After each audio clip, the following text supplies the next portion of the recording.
Saudara, sebanyak 1.200 personil kepolisian di bawah jajaran Polresta Banda Aceh Sabtu melakukan vaksinasi dosis ketiga atau booster di Taman Budaya Kota Banda Aceh. Selain anggota Polri, anggota keluarga mereka juga mengikuti vaksinasi tersebut. Vaksin dosis ketiga yang dilaksanakan tersebut difokuskan kepada anggota Polri dan keluarga di bawah jajaran Polresta Banda Aceh. Selain itu, kegiatan yang dilaksanakan selama 3 hari tersebut juga dapat diikuti oleh masyarakat umum yang ingin vaksinasi dosis ketiga. Polri yang saat ini menjadi salah satu ujung tombak vaksinasi, diharapkan dapat mengajak masyarakat dan memberikan contoh kepada masyarakat terhadap pentingnya vaksinasi untuk kekebalan tubuh dan juga untuk mencegah penularan COVID-19.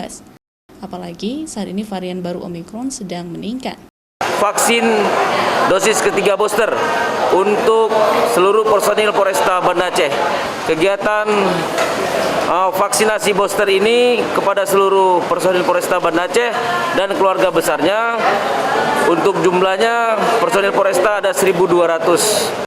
Pihak kepolisian juga menghimbau masyarakat agar dapat melakukan vaksinasi dosis ketiga di gerai-gerai vaksin yang disediakan. Selain itu, penerapan protokol kesehatan kembali dapat ditingkatkan dikarenakan banyaknya kasus aktif yang mulai muncul kembali di Kota Banda Aceh. Syahril, Kompas TV, Banda Aceh.